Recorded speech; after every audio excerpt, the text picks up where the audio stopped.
Okay students, आज हम chapter पढ़ेंगे डेप्रिसिएशन। जो पुराना चैप्टर रहता है उसको क्लास में ही कंप्लीट करेंगे। ऑनलाइन क्लास में आज हम पढ़ेंगे डेप्रिसिएशन। ओके, सबसे पहले पता होना चाहिए डेप्रिसिएशन क्या होता है। Depreciation means fall in the value of tangible fixed assets.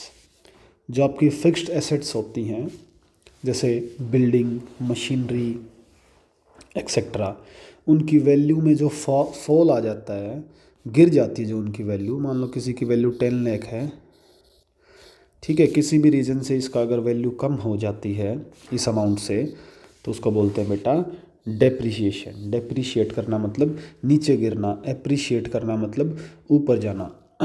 ठीक है, तो ये डेफिनेशन आपको एक याद कर लेनी है। Depreciation is the permanent and continuing diminishing in the quality, quantity और वैल्यू ऑफ द एसेट। जो ये एसेट का जो प्राइस डिक्रीज होगा वो परमानेंट डिक्रीज है, ऐसा नहीं है कि कुछ टाइम बाद वो दोबारा से बढ़ जाएगा।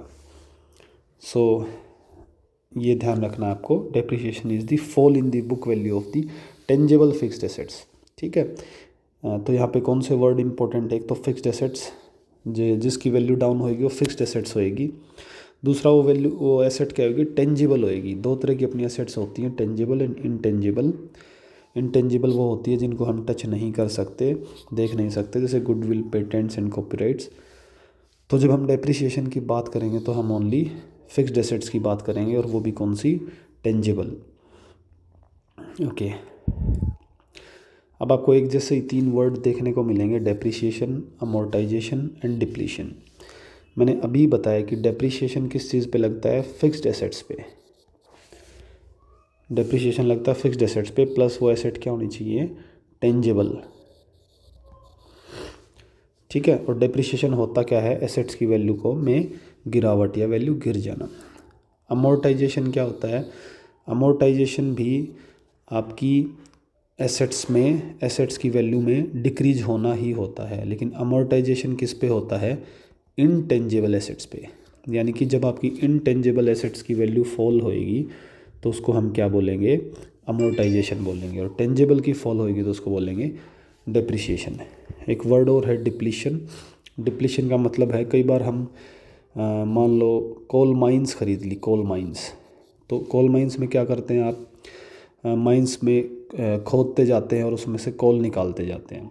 तो धीरे धीरे क्या होता है, सारे मतलब कुछ साल बाद क्या होता है, सारा कोल वहाँ पे ख़त्म हो जाता है, फिर उस माइन की कोई वैल्यू रहती ही नहीं। तो ऐसी कोई माइंस आपने ख़रीदी हैं, गोल्ड माइन ख़रीदी है, भाई सोना निकालना है आपको, तो कोई भी रिसोर्स आपको निकालना है तो कुछ टाइम बाद क्या होता है, उस जगह से वो सारा सामान निकल जाता है। निकलने के बाद उस जगह की कोई वैल्यू नहीं रहती, उसको बोलते हैं डिप्लीशन। तो हमारा फोकस रहेगा इस चैप्टर में डेप्रिसिएशन के ऊपर। हम अमोर्टाइजेशन के बारे में डिस्कस नहीं करेंगे, डिप्लीशन के बारे में डिस्कस नहीं करेंगे।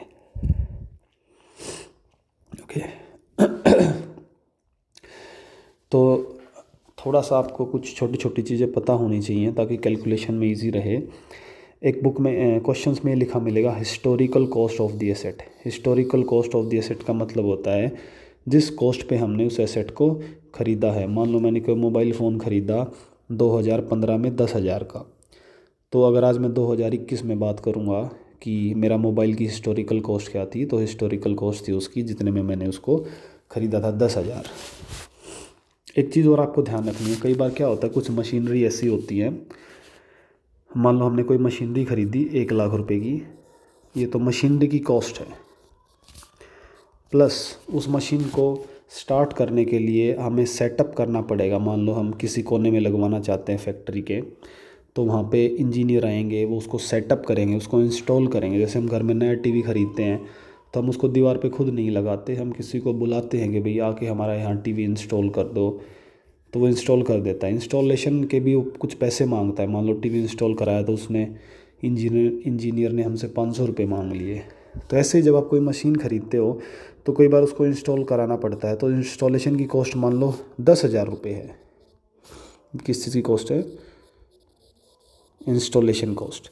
तो यहाँ पे मैं ये बोलूँगा कि मेरी टोटल मशीनरी की कॉस्ट कितनी बनी? 1,10,000। तो यहाँ पे आपको इस चीज़ का ध्यान रखना है सिर्फ कि वो कॉस्ट तो मैंने लेनी है जिसमें मैंने मशीन ख़रीदी है, उससे ऊपर अगर उस पर कुछ इंस्टॉलेशन का ख़र्चा लगा है तो भी लेना है। और मान लो ये मशीन मैंने किसी दूसरी स्टेट से मंगाई, मान लो गुजरात से मंगाई है, तो वहाँ से यहाँ तक लेके आने का भाड़ा या फ्राइट किराया 20,000 रुपये लगा। तो इस मशीन की कीमत अब मैं बोलूँगा कितनी होगी, 1,30,000। यानी कि कुल मिला के बात ये है कि मशीन जहाँ से ख़रीदी है वहाँ से अपनी फैक्ट्री तक आने तक और उसको इंस्टॉल होने तक, चालू हालत में लाने तक जितना भी खर्चा लगेगा, उस फाइनल कॉस्ट को क्या बोला जाएगा, कॉस्ट ऑफ मशीनरी। एक एग्जांपल दे देता हूँ, फिर से आपको समझ में आ जाएगा। मैंने टीवी ख़रीदा दिल्ली से 20,000 रुपये का।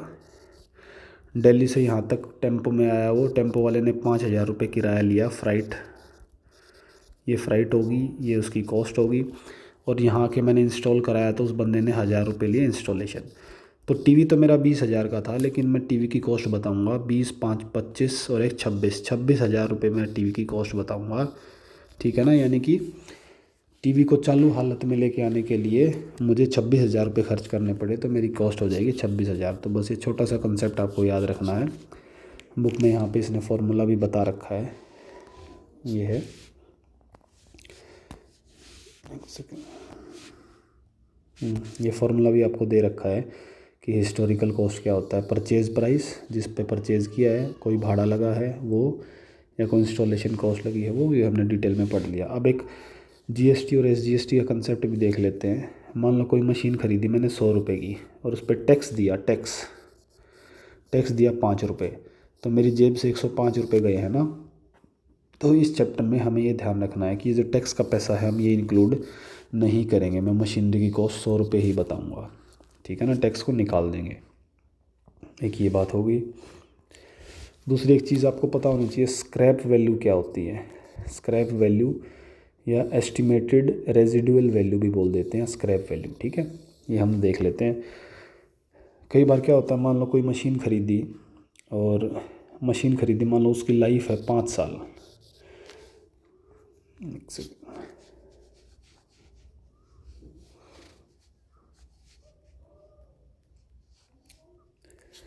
ओके, मान लो मशीन है, ख़रीदी हमने कोई 1,00,000 रुपए की और उसकी लाइफ है 5 ईयर्स। हर मशीन की कोई ना कोई लाइफ होती है, हर जो भी एसेट हम ख़रीदते हैं उसकी कोई ना कोई लाइफ होती है। तो मान लो 5 साल तक ये मशीन हमारे पास अच्छे से चलेगी, उसके बाद ये ख़राब हो जाएगी। तो कई बार क्या होता है, ख़राब चीज़ को भी अगर हम बेचते हैं, ख़राब होगी उसको भी जाके कहीं बेचेंगे तो हमें 2, 4, 5, 7,000 रुपये मिल जाते हैं। तो अगर मैं इसको बेचूंगा तो किसी ने मेरे को बताया कि भाई 5 साल बाद अगर इस मशीन को आप बेचोगे, कबाड़ में भी बेचोगे, तो आपको 2,000 रुपये मिल जाएंगे। तो ये 2,000 रुपये जो हैं इसको बोलेंगे हम स्क्रैप वैल्यू। स्क्रैप वैल्यू बिल्कुल सिंपल सा कंसेप्ट है। जैसे आप अपनी किताब खरीदते हो, भाई आपने बुक खरीद ली, 500 रुपये की अकाउंटेंसी किताब आई, 1 साल बाद जब आप 11वीं या 12वीं पास कर जाओगे तो उसको रद्दी में बेचोगे तो इसको वो 50 रुपये में ले लेगा। तो मैं कह सकता हूँ किताब की कॉस्ट तो थी 500 रुपये, और जब आपने बेचा इसको वो बेचते टाइम भी आपको कितना पैसा मिला, 50 रुपये। तो उसको बोलते हैं स्क्रैप वैल्यू। कोई चीज़ ख़राब ख़त्म हो जाने के बाद भी उसको सेल करते हैं तो कोई ना कोई पैसा मिल जाता है, उसको बोलते हैं स्क्रैप वैल्यू। तो ये चीज़ आपको आ जानी चाहिए। यूज़फुल और economic life of the machine, मैंने बता दिया कि हर किसी एसेट की कोई ना कोई लाइफ होती है ना। तो उसको हम बोलते हैं यूज़फुल लाइफ। यूज़फुल मतलब जब तक वो हमारे काम आ सकती है। ओके, लीगल प्रोविज़न ये कोई इम्पोर्टेंट नहीं है। तो ये सब आपको ये 3 चीज़ें पता होनी चाहिए। हिस्टोरिकल कॉस्ट कैसे कैलकुलेट करते हैं, एस्टिमेटेड लाइफ क्या होती है, और ये स्क्रैप वैल्यू क्या होती है। ओके, अब डेप्रिसिएशन निकालने का पहला तरीका है स्ट्रेट लाइन मेथड। वैसे तो 2 तरीके होते हैं डेप्रिसिएशन निकालने के, रिटर्न डाउन वैल्यू मेथड और straight line method. Straight line method को हम एसएलएम बोल देते हैं शॉर्ट फॉर्म में। तो स्ट्रेट लाइन मेथड क्या होता है पहले उसको पढ़ेंगे, नेक्स्ट उसमें हम पढ़ेंगे कि ये return down. Okay, straight line value method बिल्कुल सिंपल है। हम एक एग्जांपल से पढ़ते हैं। इसमें क्या होता है कि डेप्रिसिएशन जो लगता है वो सेम अमाउंट से लगता है। आपको क्लियर नहीं हुआ होगा, मैं बता देता हूँ। हमें निकालना है अमाउंट ऑफ डेप्रिसिएशन, कि हम कितना डेप्रिसिएशन निकालें। वेट, ओके, कि डेप्रिसिएशन कितना लगाएं किसी मशीन पे। मैं मान के चलता हूँ हमने कोई मशीन खरीदी हमने 1,10,000 रुपये की, तो ये मशीन की कॉस्ट आ गई। ओके, हमें पता लगा इसकी स्क्रैप वैल्यू, इसकी लाइफ कितनी है, इसकी लाइफ है 10 साल, इसकी लाइफ है 10 ईयर्स। 10 साल तक ये हमारे यूज़ में रहेगी, उसके बाद ये हमारे यूज़ की नहीं रहेगी, इसको फेंकना पड़ेगा। और जब इसको फेंकेंगे तो उसको क्या बोला था मैंने, क्या बताया था, स्क्रैप वैल्यू बोलते हैं। कि जब हम इसको फेंकते हैं तो कोई ना कोई पैसा तो मिल जाता है, तो हमें मिलेगा 10,000 रुपये। तो यहाँ पे मुझे निकालना है डेप्रिसिएशन कितना लगाएं हम हर साल। अब 10 साल तक डेप्रिसिएशन लगेगा, क्योंकि 10 साल इसकी लाइफ है, तो डेप्रिसिएशन कैसे लगेगा। अब मशीन की कॉस्ट उठा लो, कॉस्ट कितनी है भाई, 1,10,000। उसमें से लेस करो जो आपको स्क्रैप वैल्यू मिलेगी, कितनी मिलेगी, 10,000 रुपये।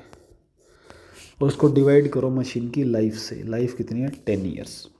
सिंपल सा फार्मूला है, ये मैंने ली कॉस्ट मशीन की, ये मैंने लिए स्क्रैप वैल्यू, और ये मैंने ली मशीन की लाइफ। ठीक है, ऊपर आ गया 1,00,000,